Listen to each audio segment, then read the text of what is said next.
and strengthening the NATO alliance.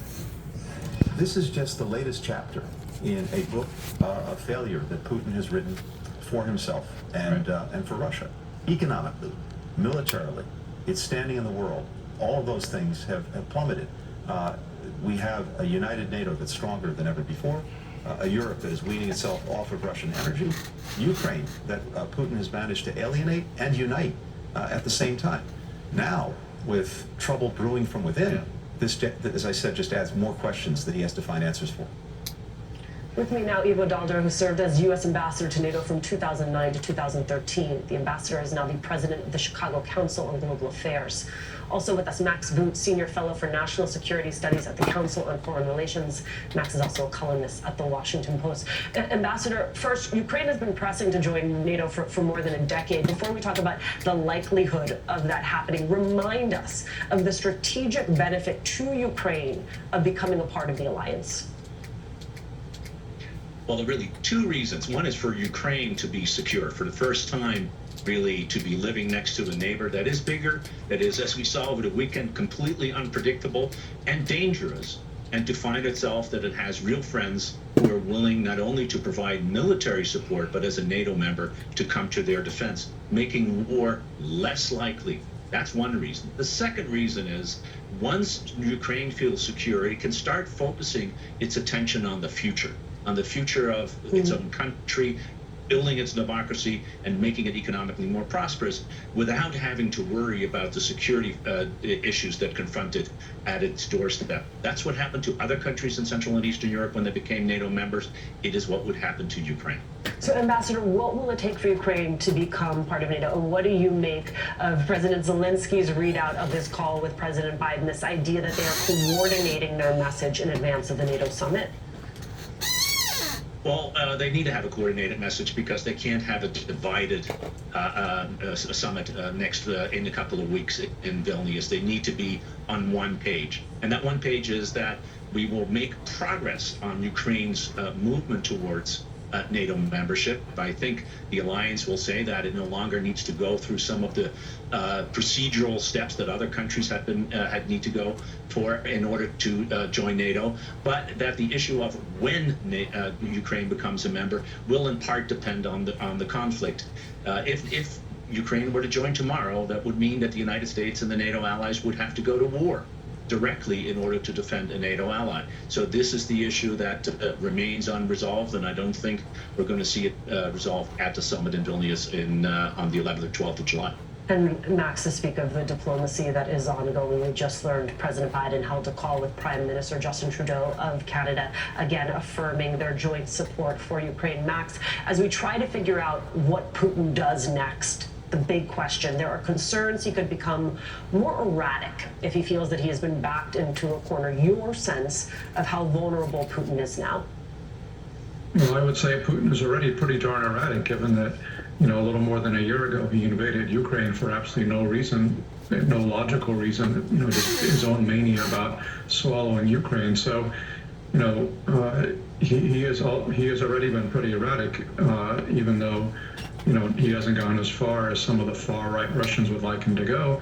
But in terms of what happens next, I think it remains very much to be determined. I think the general takeaway from the Wagner revolt is that Putin looks more weak and more vulnerable than he has in the past. I mean, the fact that Prigozhin was able to challenge him like this, that there were, tanks on the way to Moscow, and Putin could not muster or did not muster the forces to stop them. He had to make a deal with Prigozhin that allowed Prigozhin to escape. He didn't wind up in a cell. He didn't wind up 6 feet under. He's going to wind up in Belarus.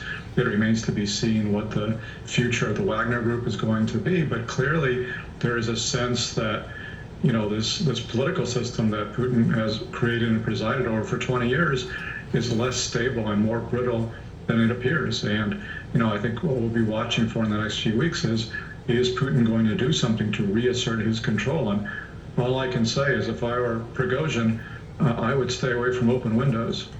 You are one of many people who has proffered that warning. Ambassador, I want to play sound from former CIA director retired. And be extremely careful in what you drink and what you eat, because those people over there will poison you in a heartbeat, or if they can't take a pot shot at you through the crosshairs of a sniper, a sharpshooter, they'll just have somebody to throw you over the building, and it'll look like a suicide, and the whole time somebody tossed you over the building. We know the tactics that the Russian people use. The only thing that we can do at this point in time is to believe that there will be enough sensible people over there that will initiate some sort of a per se coup to take over from the inside. But as of right now, we do know that he is weakened, and NATO and other parties may look at this towards saying, you know what, this may be our opportunity to bring Ukraine on board as being part of NATO, and giving us now full declaration towards now the United States and Europe and other places having to defend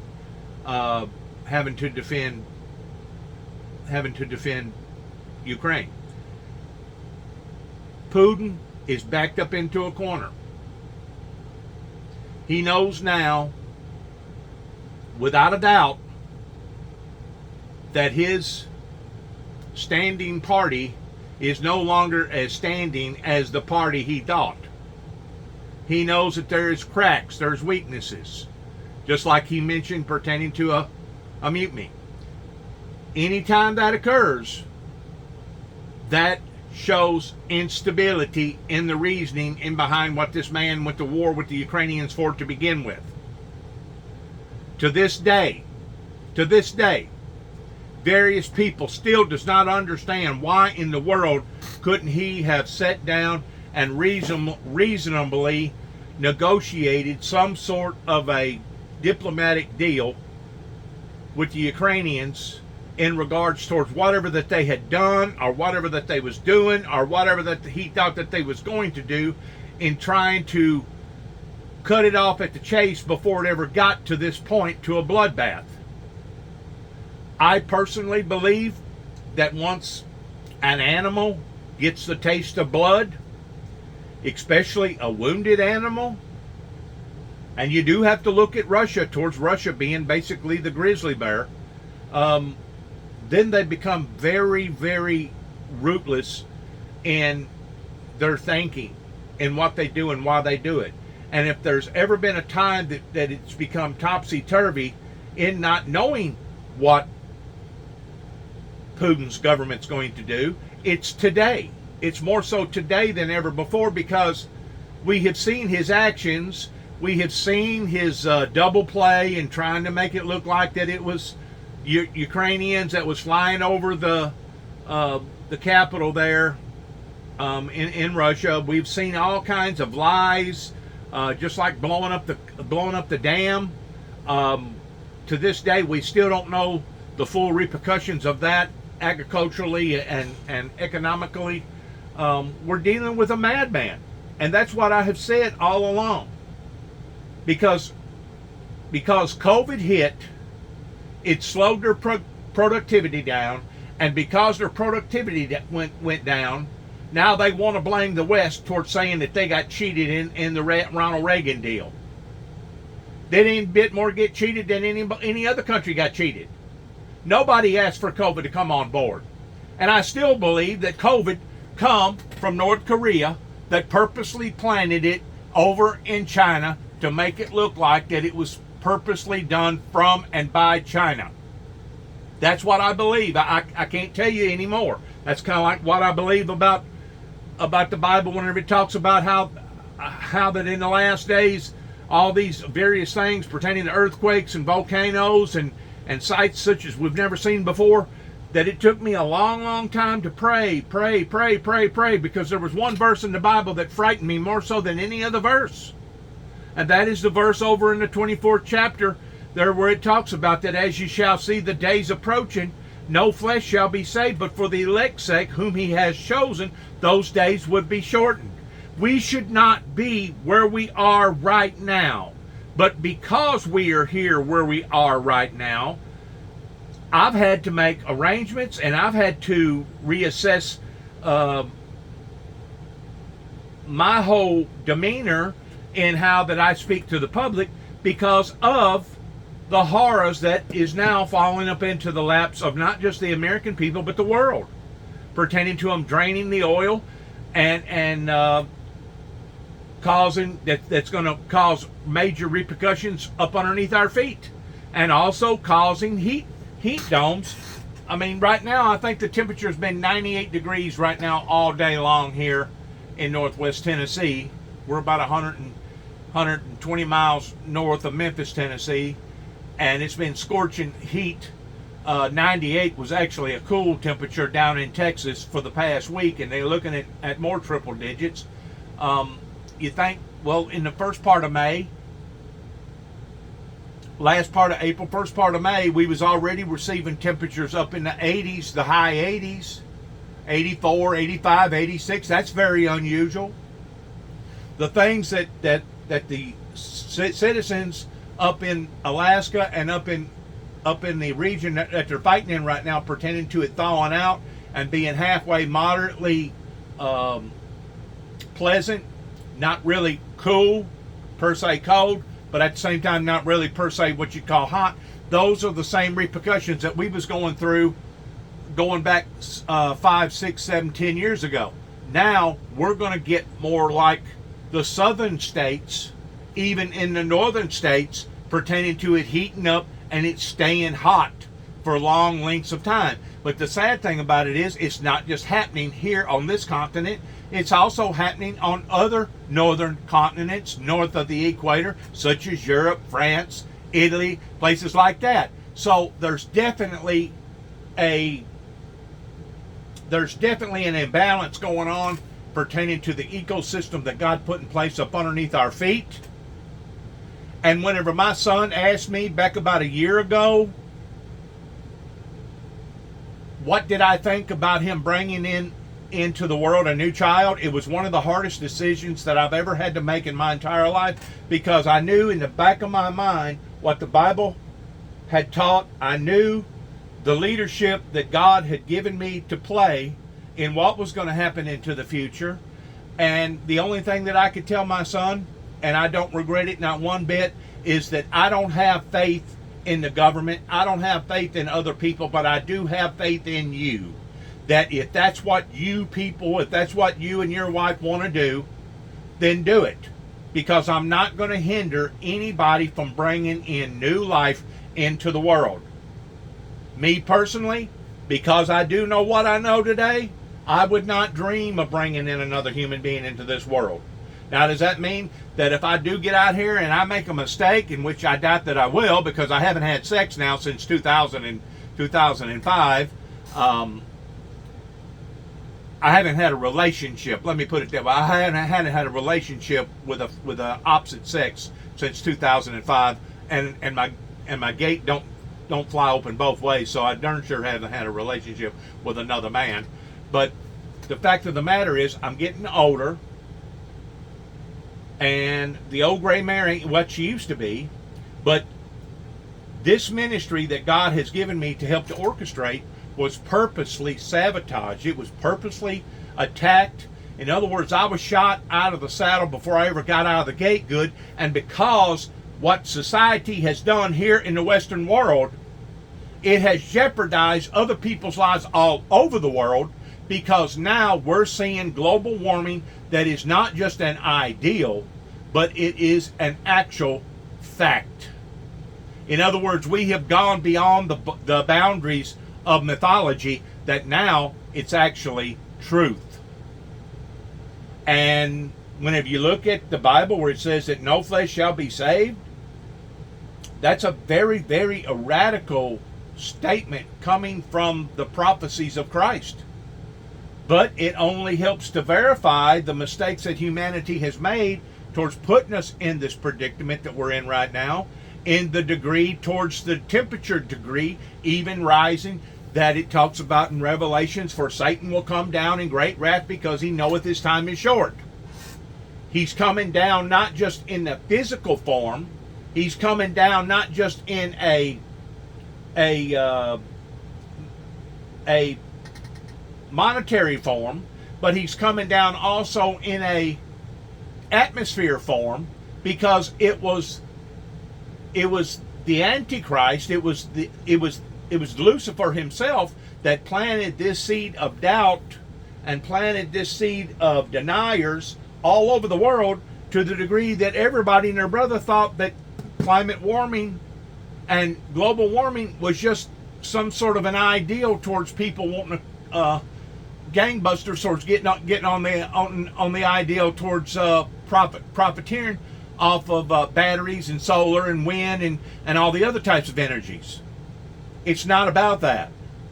It's not about that, or it isn't with me, because I had nobody paid me a dime for me to say some of the stuff that I've said about looking at the globe and looking at the Bible and putting two and two together, just like whenever I put out the statement that I did in the early 90s that the Mississippi River was going to begin to start to go dry. I didn't say the Mississippi was going to go dry. I said it was going to begin to start to go dry, indicating that that's in the direction that it's going to be going in, because I had enough sense. God had given me enough common sense to read the Bible and understand that according to the Bible, the river Euphrates is going to dry up, and there's going to be a big battle over there of a 1,000,000-man plus army, and the blood is going to get as deep as a horse's bridle. If you don't have common sense to read the Bible, and if you're not influenced by the right spirit, odds are you could probably read it all day long until you're black and blue in the face, and you're still not going to properly understand it.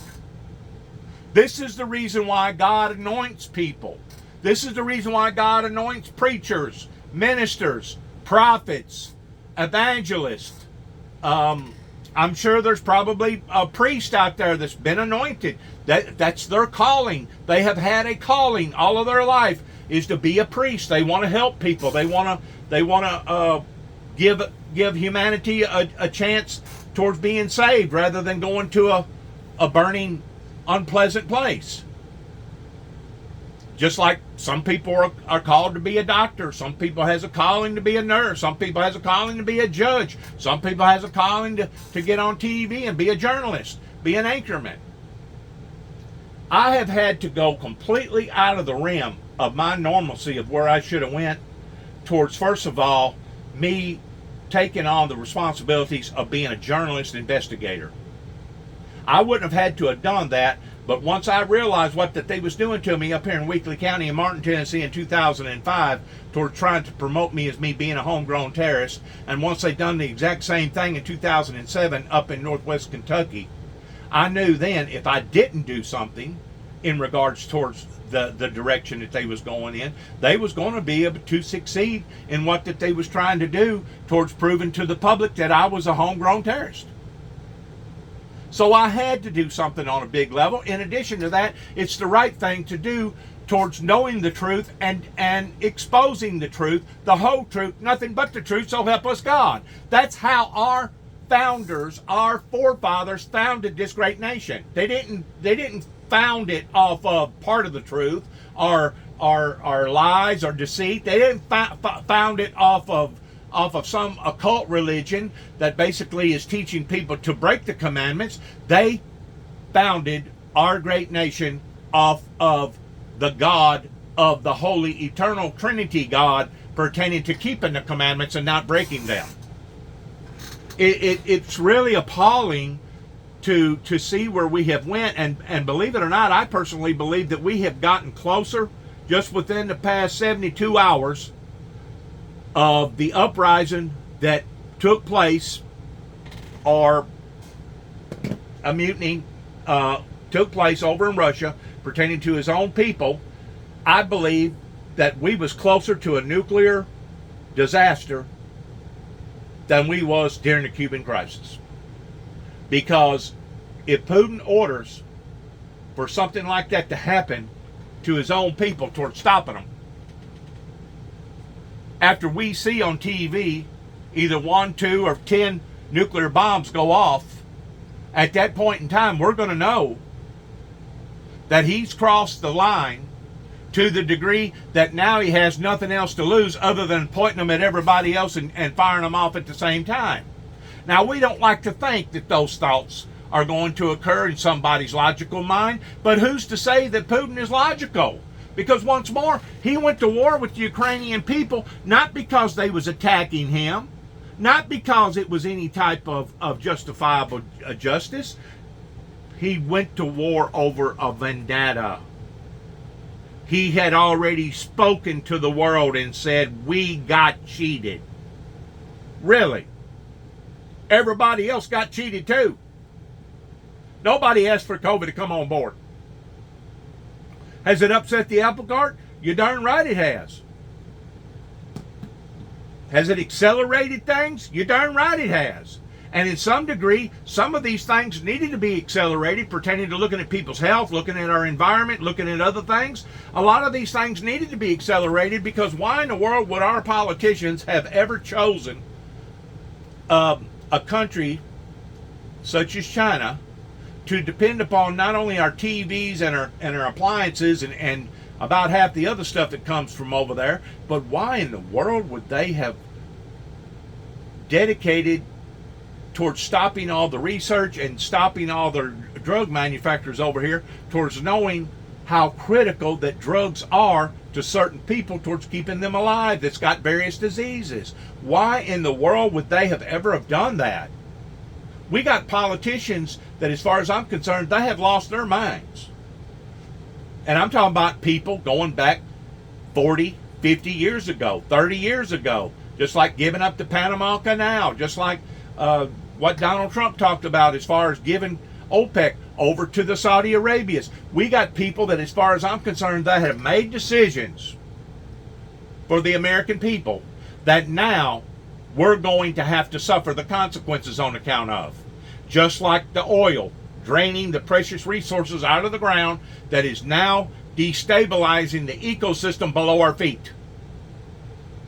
And it's not the atmosphere that's heating up the earth, it's the earth that's heating up the atmosphere. Scientists had it wrong. They had it backwards. They didn't have enough sense to realize that the draining of the oil that was put there for a reason is now responding and reacting. Our oceans are being warmed up from the bottom layers pertaining to the Ring of Fire. There's more volcanoes and atmospheric changes is happening right now, more so than what it ever has.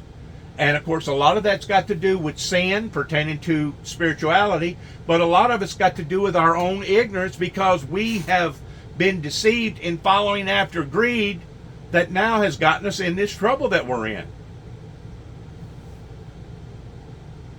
Retired General David Petraeus. Take a listen. Is this the beginning of the end of Putin? We don't know. Whoever follows him, if that is the case, will he be even more dictatorial, which is what we feared might be the case if Prigozhin may have been successful? Could there actually be a pragmatic leader who steps in and realizes what a catastrophic error this whole Ukraine endeavor has been and realize that they need to somehow get a more rational approach to Europe and to the West?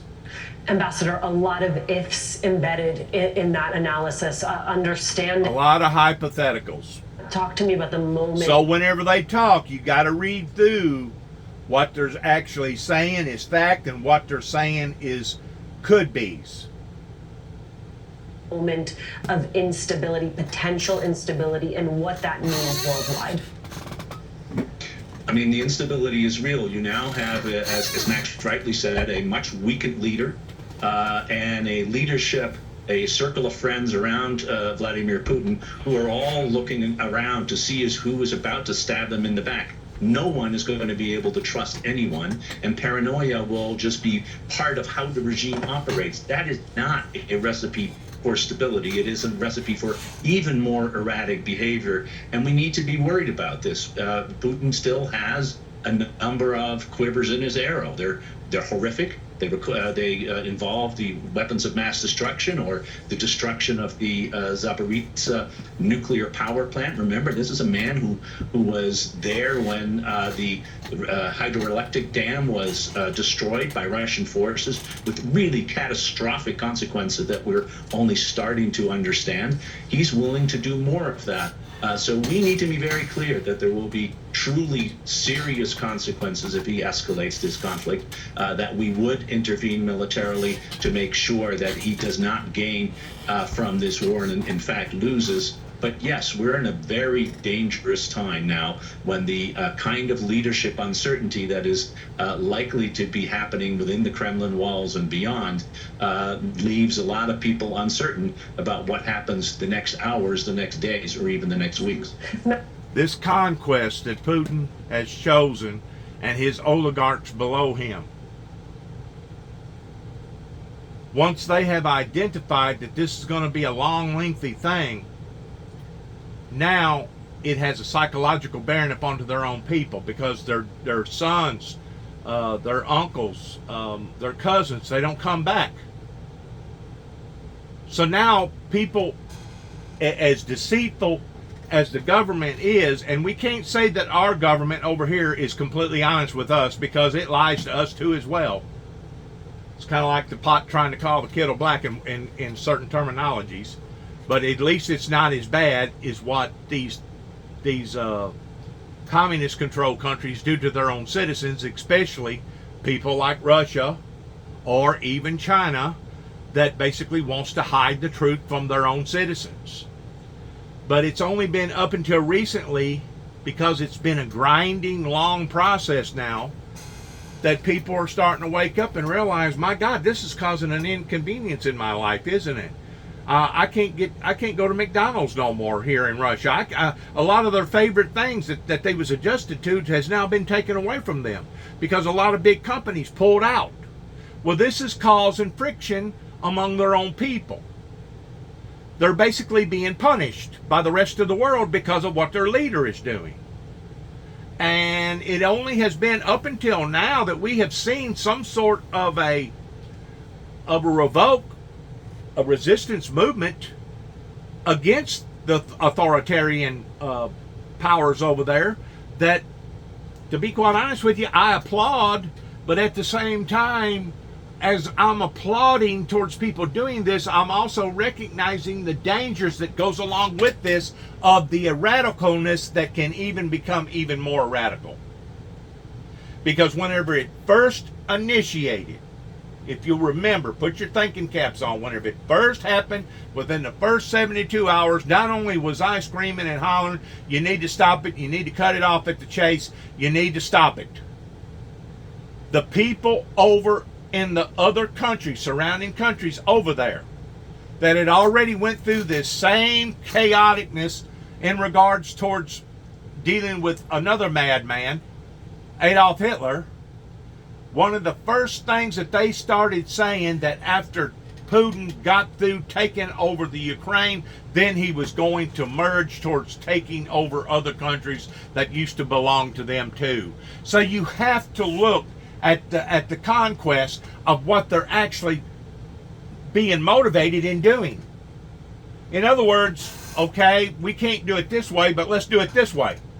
In other words, this method is failing over here, so let's go ahead and take it full-fledged. They probably wasn't going to originally take it to full-fledged, but once they realize that the world is turned against them, now they'll feel like that they ain't got no other alternative other than to go in a different route. What is the route that they're wanting to take? They're wanting to take over dominance over in that area. That's what they're wanting to do. Well, they can't even achieve the dominance over in Ukraine. So why Putin thinks that he's going to be able to dominate the whole United Nations over there is a crazy freaking thought, number one. And number two, if he ain't realized by now that he's no longer uniformed the way that he thought that he was uniformed, then basically we are dealing with a very, very sick individual that basically is just wanting to bring destruction into people's lives. And I don't know what's motivating him to do that. You know, what motivated my dad whenever we found out my girlfriend at the time, which become my first wife, Vicky, what motivated my father after us recognizing that she was pregnant towards my dad saying, well, as far as I'm concerned, you need to have an abortion. And we asked why, and his excuse was, well, because there's no guarantee that the child won't be born crippled or retarded or normal. And he said if that be the case, you just will take it out here and knock it in the head and bury it in the field somewhere. I don't know what motivated him towards him saying that, and I'm sure he regretted saying that after he seeing the results of his grandson, and after he got acquainted with his grandson towards having a close relationship with him. I don't know what's motivating President Putin. It may be that he's looking at a bigger picture towards looking at 8 trillion plus people, or 8 billion plus people on the planet, and the planet not being self-sustainable, and the planet no longer being able to take care or handle that many people. The thing about it is, it's not Putin's position or the government of Russia's position to intervene towards what is going on in that form or fashion. I've seen ministries grow right here in America, going all the way back to Pat Robinson, PTL, Oral Robertson, Jimmy Swaggart, Billy Graham, on and on and on, towards these bigger ministries that was preaching last day messages, last days, last days, last days. And it basically gave some people, some mean-spirited people, the idea, wow, if it preaches the last days pertaining to wars and rumors of wars, that's going to give us the green light to go to war. Well, that's a heck of a mean-spirited, cruel ideal to go to war in trying to fulfill the prophecy of war, whenever you're supposed to be a born-again Christian, towards recognizing what we're supposed to be striving towards is togetherness and peace. Unity. Not tearing one another apart, but unity. And like I said earlier, the results from what we're going through, or what we're having to go through, pertaining to the global warming, pertaining to the heat domes, and the weather becoming erratical, is truly based upon people that thought that they was going to be able to stop biblical Bible prophecy from occurring. Or people that didn't have enough faith in the individual that's talking right now of validating my words, because they was using every concept in the world towards trying to reject my message from the get-go.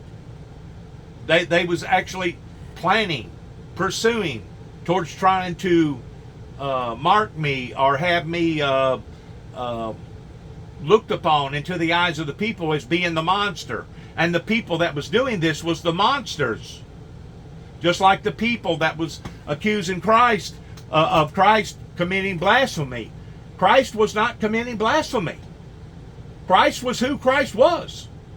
Christ come for the betterment of humanity, providing that those that believe in his teachings and are willing to submit to the Holy Spirit. But they committed a travesty upon the Christ. About half of them was ignorant in not understanding or knowing what they was doing pertaining to the group of people. Let's say there was 1,000 people that was involved in the crucifixion. About half of those was basically ignorant. There was about a third that was questionable, but the other third knowed exactly what they was wanting to do. They was wanting to destroy this man because they was infuriated by this man. They was intimidated by this man. They seen this man as being a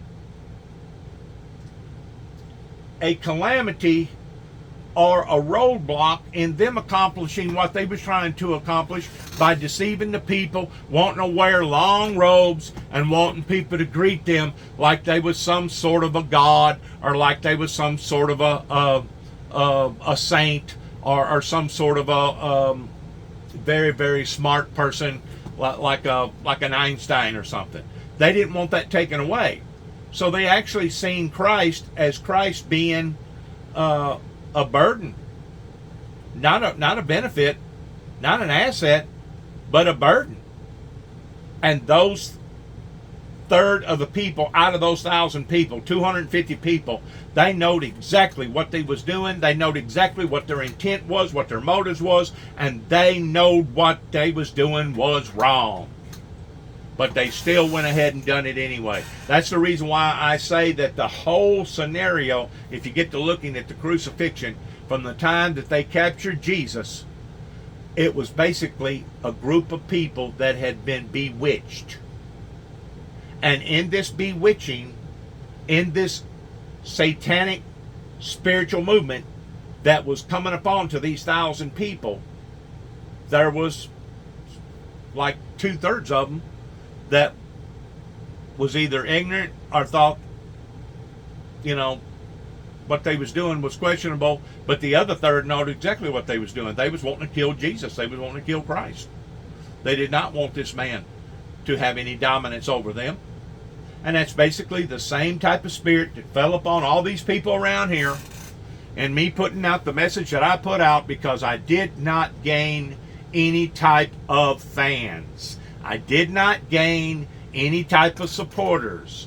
I did not gain any type of congregation. Whenever you get looking at Oral Roberts' ministry of 40,000 people, that means there's 40,000 people that recognizes that Joe Osteen is a godly man.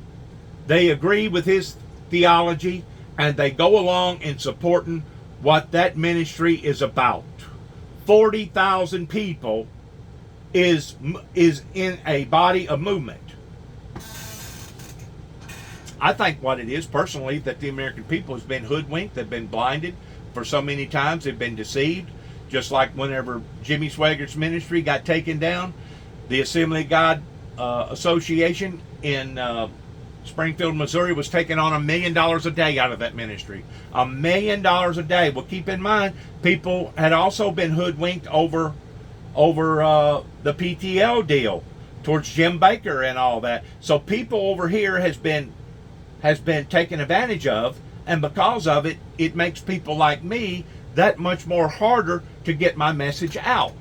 They have delayed the message, the intentful message of peace upon to the earth. That's the reason why I quit really predicting anything about peace, even though that was my whole concept of stepping out into the eyes of the people. But once I realized after 20 plus years of doing this that I wasn't going to gain supporters, that I wasn't going to get people that believed in me, that's whenever the tables got turned. Okay, well, if you're not going to believe in peace, let's start predicting other things to happen to you. Let's predict a bloody road ahead. Let's predict major electrical disturbances. Let's predict sicknesses and diseases and children being disobedient to parents and being disobedient to the law. In other words, it was the people that chose this choice of where we are today. And if you don't believe me, all you got to do is turn on your news, and you will see where the news has been sabotaged, in a sense. Basically, all you hear on the news now is bad news. Horrible, discrediting bad news. Max, you wrote about this in the Washington Post, quote, "A dictator's illusion of control can all too often collapse in the cauldron of combat, especially if the war turns into a prolonged, bloody conflict of attrition, as has occurred in Ukraine." Talk to me more about that illusion of control, and if he's trying to wrangle that back, what that then looks like. Well, this all comes back to Putin's disastrous miscalculation in launching this war of aggression against Ukraine, where he imagined that his troops could march into Kiev in 3 days. And instead what's happened is that a year and a half later, he had mutinous Wagner Group troops marching on Moscow. That sums up how badly he miscalculated. And this is, keep in mind, this is the context for this Wagner pseudo coup, or whatever you want to call it. The fact that Russia is losing this war. They are suffering horrific casualties on a level they have not seen since World War II, and they have been unable to make any but incremental gains in the last year. And now the Ukrainians are on the counteroffensive and hoping to roll back more of the Russian advance. And so naturally that creates pressure on the system. And Putin can pretend that everything is going just great, but I think Prigozhin actually struck a chord with a lot of ordinary Russians, and especially Russian troops, with his videos in which he was calling out the Ministry of Defense and basically saying this is a fiasco. He was kind of speaking truth, even though he's a horrible human being, but he was, in those videos, he was speaking the truth. And I think that resonated with a lot of people in Russia. So we don't know what's going to happen next, but it's clear that launching a war that is not going well is not a prescription for long-term stability, or not a prescription for a long tenure in power for Putin, because traditionally Russia has reacted to military defeats with revolutions, and that's something that he has to be very concerned about. You're telling the truth both about the pretext of this invasion and the truth about the disconnect between the military's leadership and the troops. Ambassador Dalder, Max Boot, thank you both so much. After another quick break, Congressman Joaquin Castro of the House Foreign Affairs Committee on the role of Congress in the wake of the weekend's march to Moscow. And next hour, how do Russians view their president right now? A report from Moscow.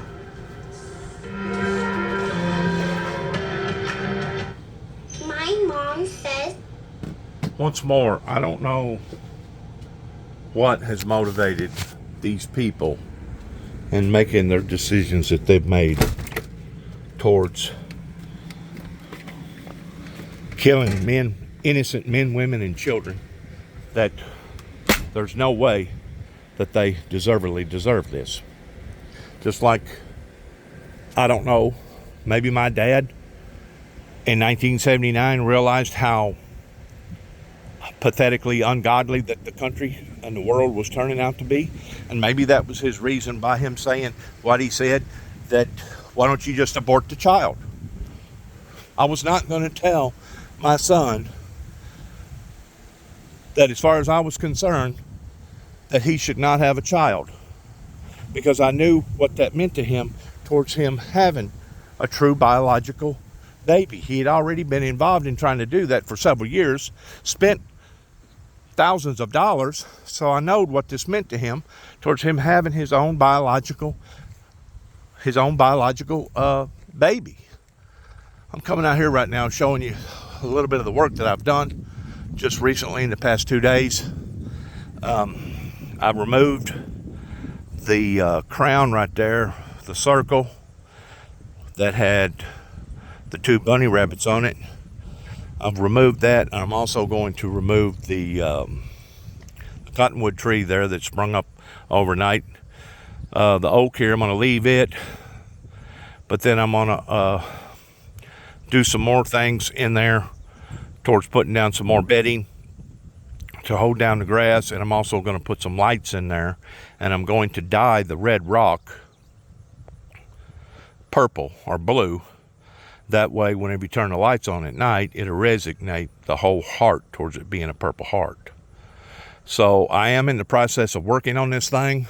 With it being so hot, I basically had to come out here at night about 8 o'clock and work on it for 2 or 3 hours. I'm gonna paint these railroad ties right here a dark brown. That way it gives a uniform look, as well as the arms going down. I'm not going to put the white lattice back on it again, because I had other remarks before I ever put the white lattice on that they actually liked it with it having that rusty look to it. So I'm going to get some oil-based paint and try to find either dark brown or black, one or the other. And it also helped to seal it too. But I'm in the process of doing this, but I had to stop because it's a daggum hot. I mean, it got up to 98 degrees today. I guess by 12 o'clock, it was already 92, 93 degrees. And I, you get out here and you start working, and you're wiping sweat out of your eyes more so than you're working. And at that point in time, well, maybe it's time to give it up. Drinking lots of water, trying to stay, that way I don't dry up and wind up having a heat stroke. But they was talking a while ago that there's more people that dies of heat stroke than there are tornadoes, hurricanes, lightning strikes, and all the above, floods and all the above, I guess. There's more people that dies from heat stroke. Now, this is the stuff here that I've chosen to put in the heart this time. Gotta water it every day.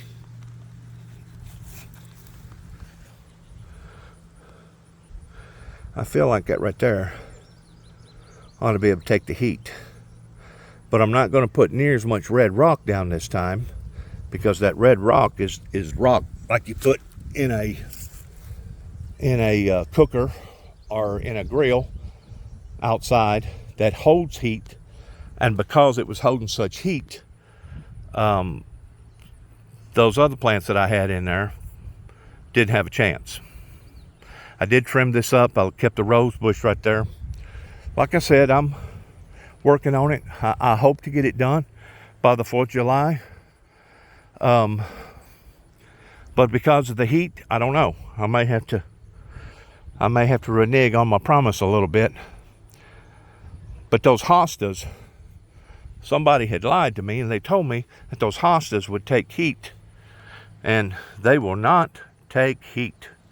If you ain't got something shading them, they will not grow like they ought to.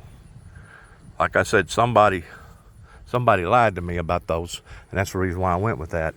That monkey grass right there, it's even having a hard time doing what it's supposed to be doing. I think it's monkey grass doing what it's supposed to be doing because of the heat. I'll probably take some rock out of that. The red rock holds heat big time. I went with the red rock because of me living over here with the pine trees and everything, with the dead foliage falling out here, that it come near not looking as bad with it being red as it would be all white. But I tend to wonder if I made that decision correctly or not, because I mean the white, it looks nasty, but so does the red. The red looks nasty too because of all the pine needles and stuff that falls on it. But anyways, I plan on cleaning it up. I got a light right here that I use, and another big light like that. Put mosquito dope on, spray yourself down, and don't work too hard, and always have lots of water. That's the best I can tell anybody to do that's working out in this enormous heat. But the sad thing about the heat pertaining to our phenomenon weather changes, it's not going to get better. If anything, it's going to get a lot worse, because we have gone beyond the threshold of the point of no return, and I really don't think that we can reverse it. We may can slow it down, but I really don't think that we're going to be able to reverse it to the degree that the planet starts acting normal like it did 100, 150, 200 years ago when we first started documenting things that was going on over here in the continental United States. I do want to say this about my grass.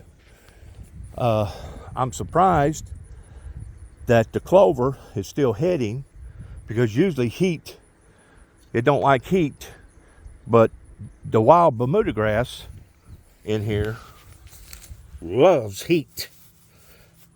And I had to raise my deck, sharpen my blades, because the next time I cut, that grass will be a whole lot more tougher halfway into the summer months than it will be in the first part of the spring. But hopefully all that clover will die out within the next week or so, and I'll have a uniform yard out here. In the meantime, thank you for listening. Didn't mean to bore anybody pertaining to the subject matters that we're talking about, pertaining to the wars and the heat and the oil and all the other things. I wish, you can wish in one hand and poo-poo in the other and see which one fills up the quickest. I wish that I didn't get this type of resistances, and that the ministry that God had given to me to help to orchestrate, that people would have got in behind it on the front end to the degree that we wouldn't be going through what we're going through right now with all these massive weather changes. But now the milk's done been spilt, the genie's out of the bottle, the toothpaste is out of the tube. We can't put it back into the tube. The only thing that we can do at this point in time is to deal with what we're dealing with. And hopefully we can create a movement, not just here in America, but throughout the world, to where everybody will identify that global warming is most definitely realer than what anybody could ever imagine. That is only going to get worse and worse and worse as we're steadily draining trillions and trillions of barrels of oil out of the ground every day. Every day. I don't know if you like the rusted look or not. A lot of people say that they do. It gives it more of a country look.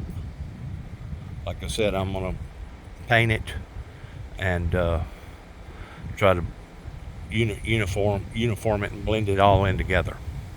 Maybe later on this fall before I actually can finish out what I want to do to it.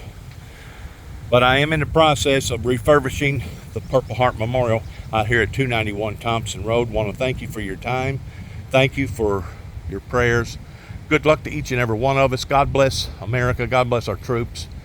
And God bless those who are striving towards a righteous, holy, better life in the Lord Jesus Christ. God bless. Shalom.